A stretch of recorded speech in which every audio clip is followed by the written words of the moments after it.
cannot believe it. The amount of delays we have here today. We have to wait for 1 hour. Anytime. Binnen een 5 seconden.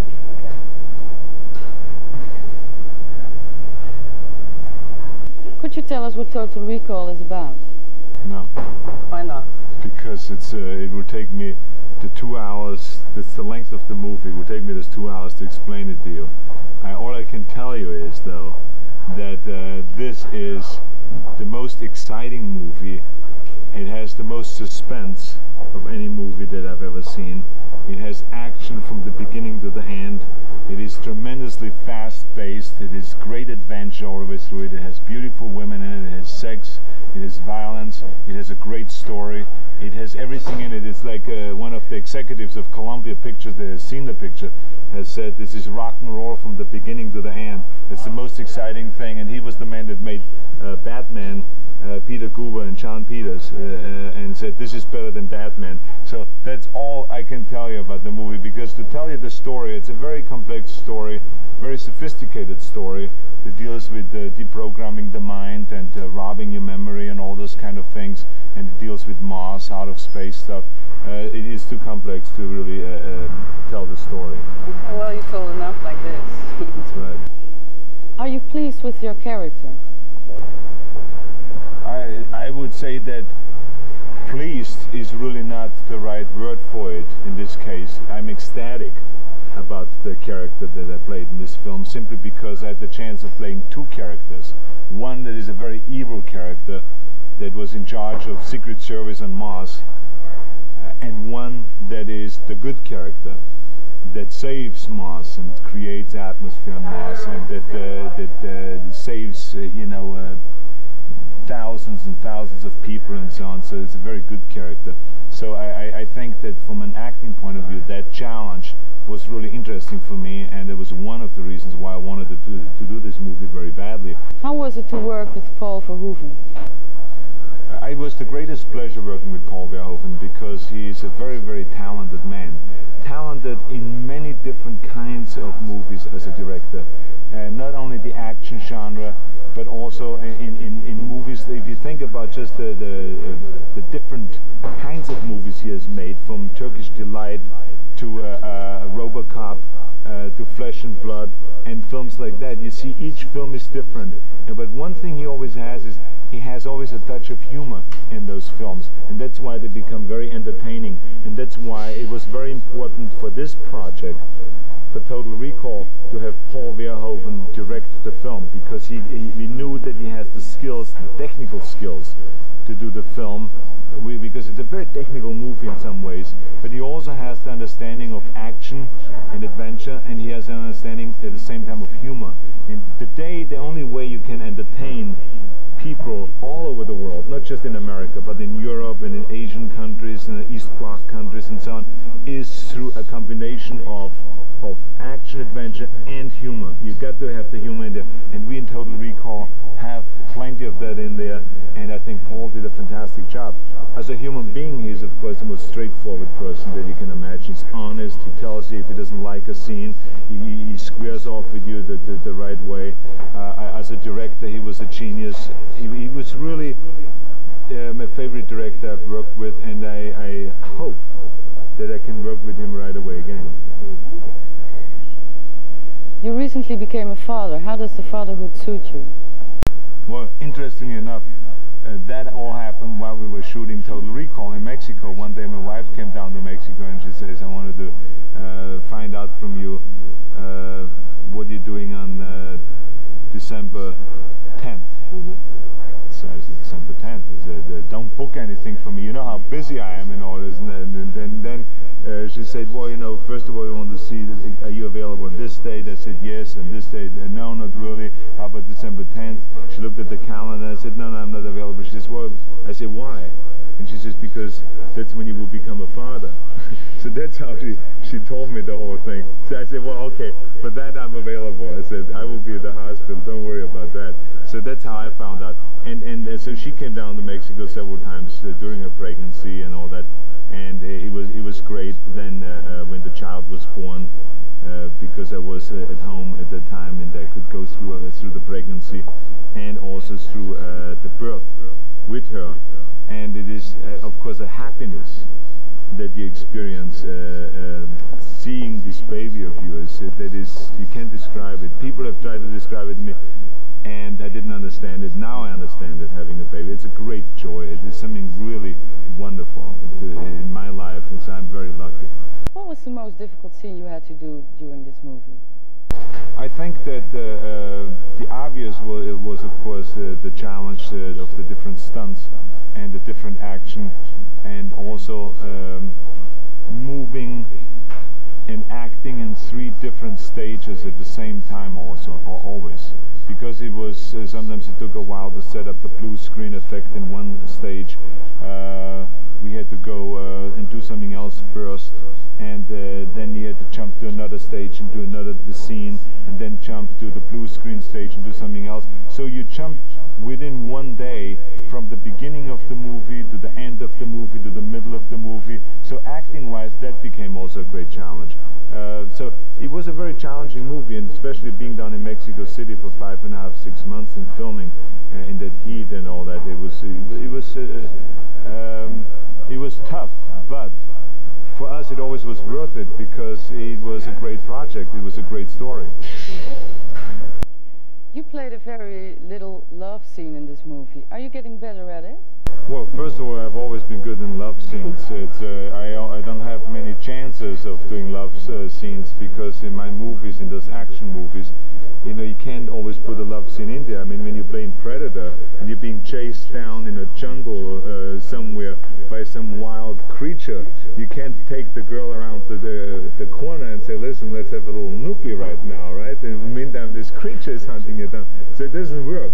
So what you do is you keep those kind of scenes out of those movies because it doesn't fit in there. In Conan I had the chance of having some love scenes, and in Twins a little bit of it, where I played a male virgin at the age of 35 or whatever, wasn't it? It was funny, yeah. And so in this movie I had, of course, several chances, and also there were several scenes where there were some gentle scenes and love scenes and so on. And I enjoy them as much as I enjoy other scenes. It is not what most people think it is, you know, that you have a chance here to really make out or something like that. It is very technical, you know, you're worried about positions and about how to turn, so it is still in a light, and where to deliver the lines and what movements you make. So it becomes very dissected and very technical. But I enjoy it, especially working with women is an enjoyable thing anyway. You know?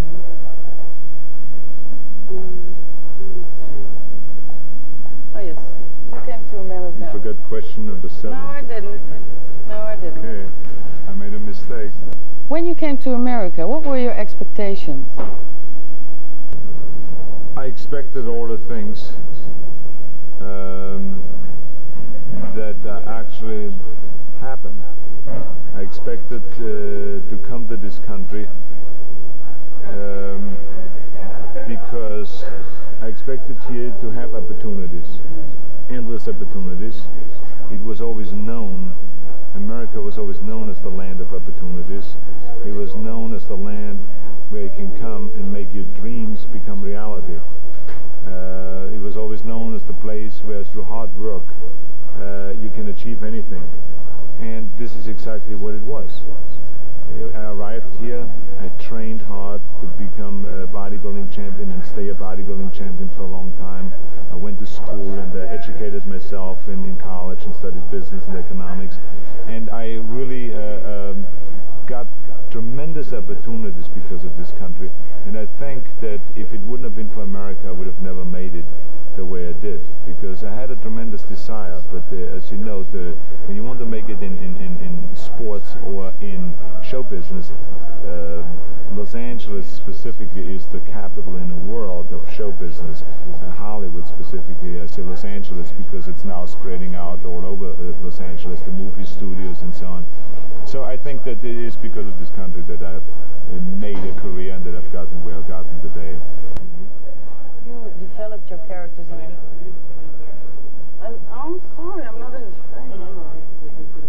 I love to have this shoulder in the film. This one like this. Yes. Oh, she knows exactly how to do it. Okay. Your characters developed in a certain way. Since Conan the Barbarian, a lot happened. Would you accept a role like that or Terminator now, at this stage of your career? Well, I'm doing Terminator #2. You are? This fall. As a matter of fact, in 3 weeks we're starting another comedy, which is called Kindergarten Cop, which will be directed by Ivan Reitman. And then after that, we do Terminator #2. So I accept this kind of a role anytime.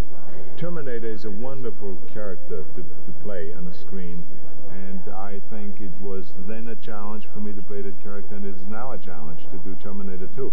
There's a tremendous desire for people to see another Terminator film. There's a demand out there for that, not only in this country but worldwide, and this is why I want to do a second one, and I'm doing it with Jim Cameron, the same director who wrote and directed the first one. Great. Well, we'll look forward to that. So do I. Okay. Could you say this in camera, please? Tineke is her name? Tineke, how do you pronounce it? Tineke. Tineke. Okay, Tineke, let's be honest with each other. I did my job, now you do your job, okay? So I hand it over to you now. Go for it.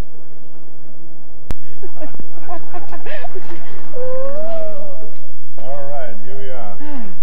You spent 4 or 5 months together filming Total Recall. Are you still getting along together? Yeah, I think so. I love him. Paul has a reputation of being a bit of a dictator on the set. Did he bully you around a lot? Or? Well, I wouldn't call it dictator, but I would say that he's very good at being in charge of the set, because you're at any given time in charge of 1,000 people working on 20 different stages, and you as the director, you're really the captain of the ship. You're responsible for every little detail, and so I think that he was really very good in being that captain and being the director and thinking about the details, thinking about the actors and all those things. Perfect job. I hope we work again. I hope so too. We should. That's right, we should. I bet it just was nice to you because you've got all these muscles. No, I'm not afraid of that. No. Are you not? No. You carry the gun around all the time. Right. But it was great to work with Arnold. Really. Did you know Paul Verhoeven's work before? Yeah, I saw several of his films, and those films that I haven't seen, Paul was kind enough to get them down to Mexico so we can see the rest of them, and the rest of the crew also wanted to see the rest of the films, but I was aware of Flesh and Blood, and I saw Turkish Delight beforehand. I saw RoboCop, which was the film really that made me convinced that only Paul can direct the Total Recall, and that's when we got together and started talking about it, and I was very delighted that he was as enthusiastic about the script and about the story as I was. How do you like each other's dialect? I don't understand him, he doesn't understand me, so what the hell? That was the only problem we had in the movie, right? Especially when I had to direct his dialect. That's right, yeah. Not knowing how to do it. But we had a very good script girl on the set, so if we had a problem, we went to her and said, how do you pronounce that? That's what happened many times, and I would say, take this away, and he says, no, Arnold, I think you have to say, take this away, and with a T. And I said, I mean, who are you to tell me how to talk, right? And then the script girl came in, hold it. Arnold, you have to say, you have to take this away and stress the take. And so that's how we managed to get our ways through it. Sometimes we even asked the Mexican crew. Absolutely, yeah, that was best advice. With the dialogue, yes. Okay. Well, I'll see you later. Paul, shall we go there? Yes, okay, see you. All right. Don't okay, drive guys. too hard. Okay, Arnold. Okay. I love being the chauffeur, by the way.